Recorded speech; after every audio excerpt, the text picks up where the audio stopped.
여러분 반갑습니다. 여러분의 멘탈 전도사 천마세입니다.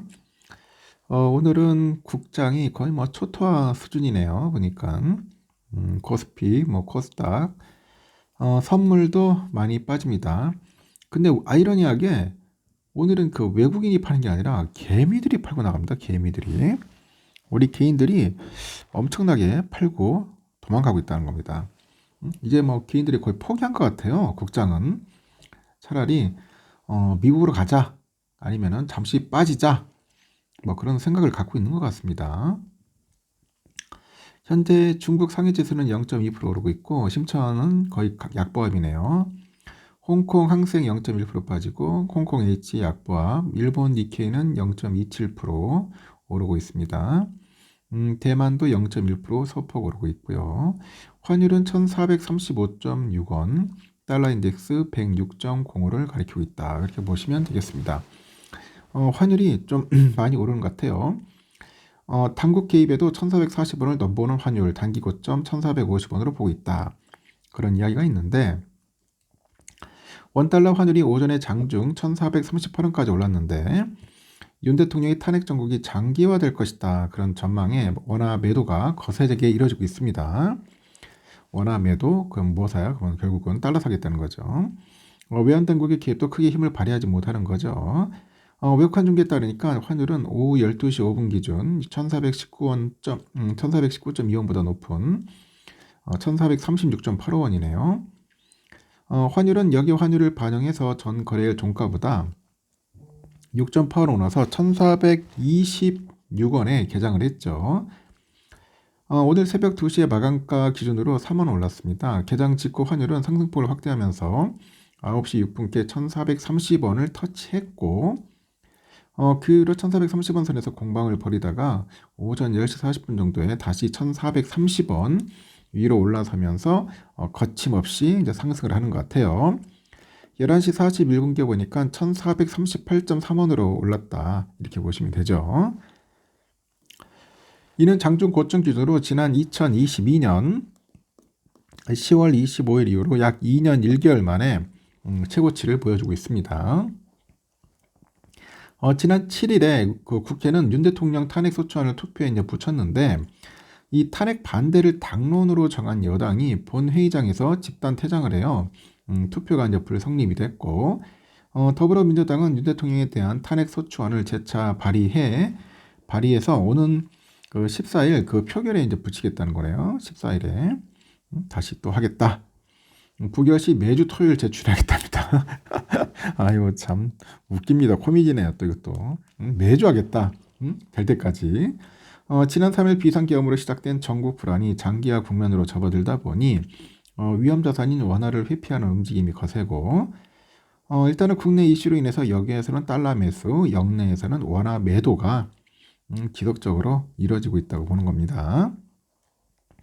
개장 후 달러가 소폭 강세를 나타내고 주요 아시아 통화는 약세를 나타내는 것도 환율 상승을 부추기네요. 달러 인덱스 8일 저녁 10시 5분 기준 106.05를 기록을 하고 있고 장 초반보다 소폭 올랐습니다. 달러 엔 환율은 150엔대, 달러 위안 환율은 7.28 위안대로 오름세입니다. 장중에 중국의 그 11월 그 물가 둔화가 지속이 되면서 그 위안화 약세가 심화된 모습이죠. 국내 증시는 4% 이상 급락을 하고 있지만은 외국인 투자자는 순매수하면서 환율 하락을 지지합니다. 외국인은 코스피 시장에서 60억대, 코스닥에서는 한 200억대를 사들이고 있습니다. 최상목 부총리도 이날 거시경제 금융현안 간담회를 열었어요. 증시 안정펀드 등 기타 시장 안정화 조치가 언제든 즉시 가동될 수 있도록 준비합니다. 외화자금 시장에서는 필요시 외환 환매 조건부 채권이죠. RP 매입 등을 통해서 외화 유동성을 충분히 공급한다는 데 의견을 모았고 또 외환 유입을 촉진하기 위한 구조적인 외환 수급 개선 방안도 12월 중에 발표하기로 했습니다. 당국의 강력한 개입 의지에도 불구하고 이날 환율이 20원 가까이 급등을 하니까 이재명 대표가 외환시장과 주식시장은 계엄 선포 이후 계속 큰 충격을 받고 있다. 연기금 같은 공공자금으로 주가를 떠받치는 데도 한계가 있답니다. 이로 인해서 피해는 그 경제에 엄청난 부담으로 작용하고 결국 국민이 피해를 본다. 그렇게 봅니다. 시장에서도 환율이 1,450원대를 돌파할 가능성을 열어놓고 있네요. 내년에 상저 하고 전망은 유지하되 일련의 사태가 원화가 지추락으로 이어질 약재라고 진단을 하죠.